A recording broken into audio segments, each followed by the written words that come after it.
Oh, really? All of his co-workers were gone. What could it mean? Stanley decided to go to the meeting room. Perhaps he had simply missed a memo.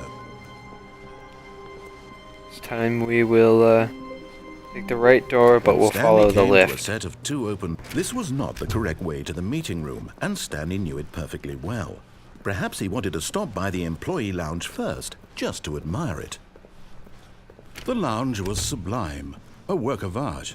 But eager to get back to business, Stanley took the first open door on his left. Don't tell me what to do. Stanley was so bad at following directions, it's incredible he wasn't fired years ago. Look, Stanley, I think perhaps we've gotten off on the wrong foot here. I'm not your enemy, really, I'm not. I realize that investing your trust in someone else can be difficult, but the fact is that the story has been about nothing but you all this time. There's someone you've been neglecting, Stanley. You? Someone you've forgotten about. Who? Please, stop trying to make every decision by yourself. Now, I'm not asking for me, I'm asking for her. Who? What you guys can't see right now is my cat trying to eat my microphone. Ha, This is it, batting Stanley. at it. Your chance to redeem yourself, to put your work aside, to let her back into your life. Her? She's been waiting. Who? It's creepy. That's her, Stanley. You need to... Sorry, I answered the phone.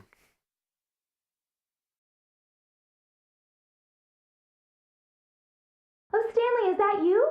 Hold on, sweetie. Sorry to keep you waiting. I'm just pulling the bread out of the oven. All right. Okay, there we go. All right, now, I want you to come in and tell me all about your day. What? Oh. Gotcha. Wow. Oh, Thanks. come on. Did you actually think you had a loving wife who'd want to commit their life to you?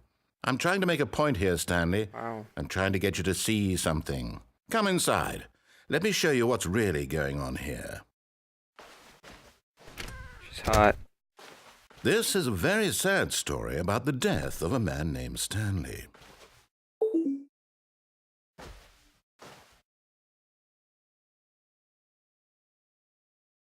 Stanley is quite a boring fellow.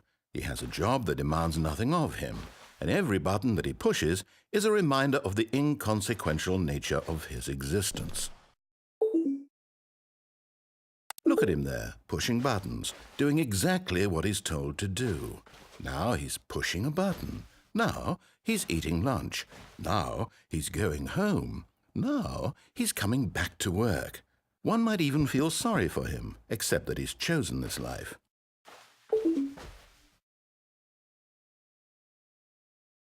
But in his mind, Tried to press other buttons. in his mind, he can go on Didn't do anything. fantastic adventures.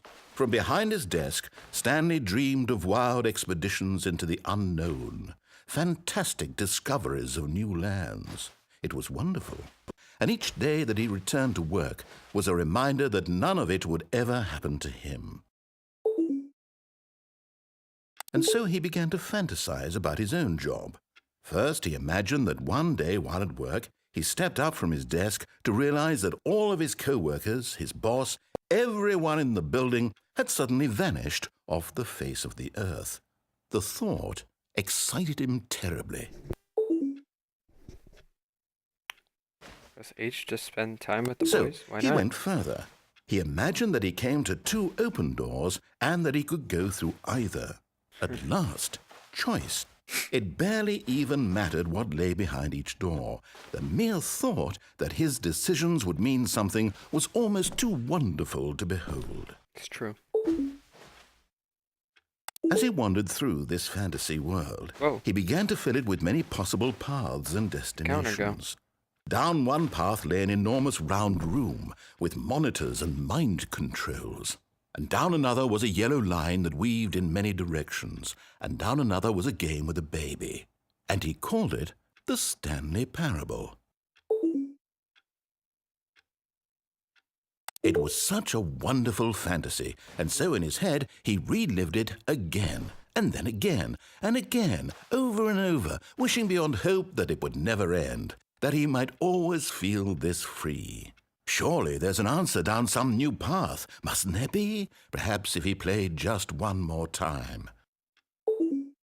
Isn't that what I've been doing? But there is no answer. Okay. How could there Where'd my wife possibly go? be?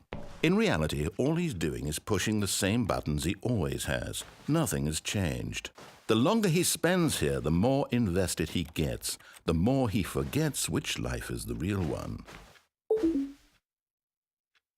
And I'm trying to tell him this, that in this world he can never be anything but an observer, that as long as he remains here, he's slowly killing himself. But he won't listen to me. He won't stop. Here, watch this. Stanley, the next time the screen asks you to push a button, do not do it.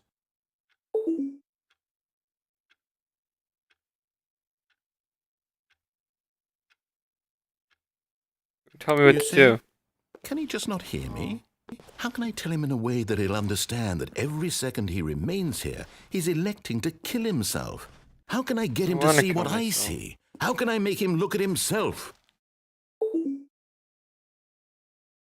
I suppose I can't, not in the way I want him to.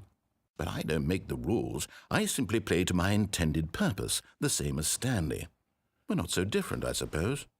I'll try once more to convey all this to him. I'm compelled to. I must. Perhaps, well, maybe this time he'll see. Maybe this time. And I tried again, and Stanley pushed a button. And I tried again, and Stanley pushed a button. And I